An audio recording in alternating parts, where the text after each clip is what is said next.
ডেকে আহলান সাহলান জানাইছে। এবার নবী আমার সাহস পাইছে, ব্যক্তিকে জিজ্ঞাসা করে মান আনতা, তুমি কে? এবার ব্যক্তি জবাব দিয়ে জানা দেয় আনা আজরাইল, আমি হচ্ছি হযরতে আজরাইল, দুনিয়ার মানুষ। এবার নবী আমার সামনে আসলেন, ডাক দিয়া জিজ্ঞাসা করেন ভাই আজরাইল, আপনার হাতের ভিতরে ওই নূরের ফলকটা কিসের এটা? আর এই গাছটাই বা কিসের, যেখানে সবুজ পাতা আবার হলুদ বর্ণের পাতাও রয়েছে, আবার কিছু পাতা ঝরে পড়ে যাইতেছে। আজরাইল ডাক দিয়া কই গো পয়গম্বর, আমার এই যে হাতের ভিতরে নূরের ফলকটা আছে, এই নূরের ফলকের ভিতরে পৃথিবীর সমস্ত মানুষের নামগুলো লিপিবদ্ধ করা আছে। জোরে কোন আল্লাহু আকবার।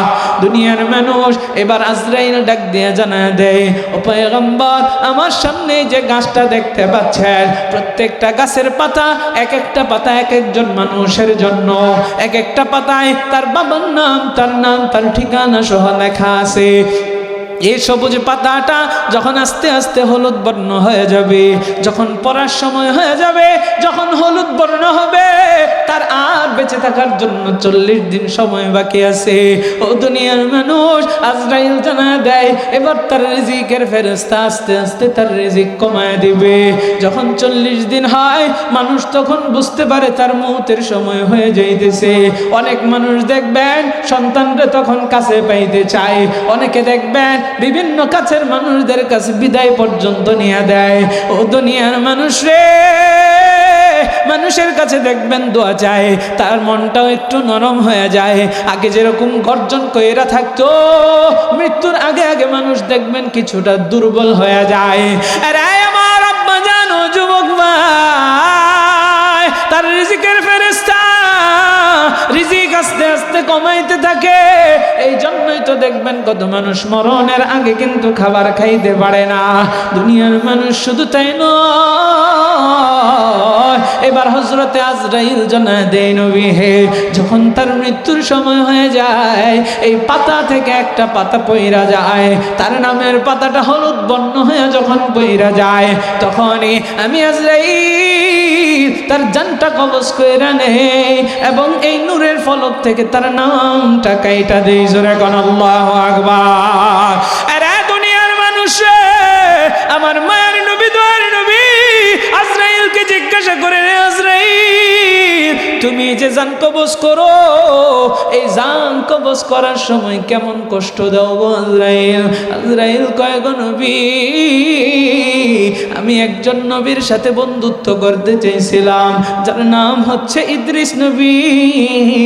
আমার সাথে বন্ধুত্ব করতে যায় এই কাহিনী ঘটাইছে। ও দুনিয়ার মানুষ রে, নবী আমার জানায়, তাইলে ওই ইদ্রিস পয়গম্বর কি জানাইছে বলো?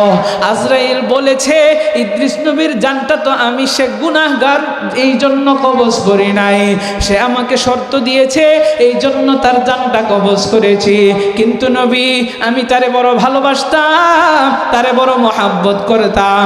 এবার একটু জবাব দেবেন, ভালোবাসার মানুষের, মহাব্বতের মানুষকে কেউ কি কষ্ট দেয়? আরো জোরে কর।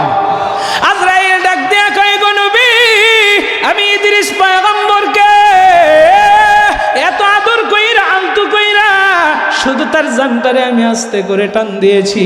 আমি তো জানি শর্তটা পালন করব, এই জন্য দিয়েছি। আমাকে ইদ্রিস নবী জানাইছে, একটা জীবিত বকরির চামড়া টান দিয়া তার নাভি পর্যন্ত যদি কেউ ছুঁইলা পালায়, এরপরে নাভি থেকে আরেকটা টান দিয়া কেউ যদি পা পর্যন্ত ছুঁইলা পালায়, ওই জীবিত খাসিটার যতটুকু না কষ্ট হবে, তার চাইতে লক্ষ লক্ষ গুণ বেশি একজন বৎকারের জান কবজের সময় কষ্ট হবে। জোরে কর নাউজুবিল্লাহ। আরে দুনিয়ার মানুষ রে, জান কবজের কষ্ট থেকে বাঁচার জন্য বেশি বেশি আমল করব, নামাজ পড়ব, রোজা রাখবো, নেক আমল করব, গুনাহের কাজ ছেড়ে দেব, আল্লাহর ভয়টা অন্তরের ভিতরে নিয়ে চলবো। একটা ছোট্ট আমল দেই, রাতের বেলায় আপনি আমি যখন ঘুমাইবো, ফজরের সময় যখন ঘুম থেকে উঠবো, উঠেই 3 বার পড়বো আস্তাগফিরুল্লাহ। একটু জোরে বলেন 3 বার কি পড়বেন? এরপরে 3 বার পড়বেন আল্লাহু আকবার, এরপরে 1 বার পড়বেন ঘুম থেকে ওঠার যে দোয়া, আলহামদুলিল্লাহিল্লাযী আহইয়ানা বা'দামা আমাতানা ওয়া ইলাইহিন নুশুর।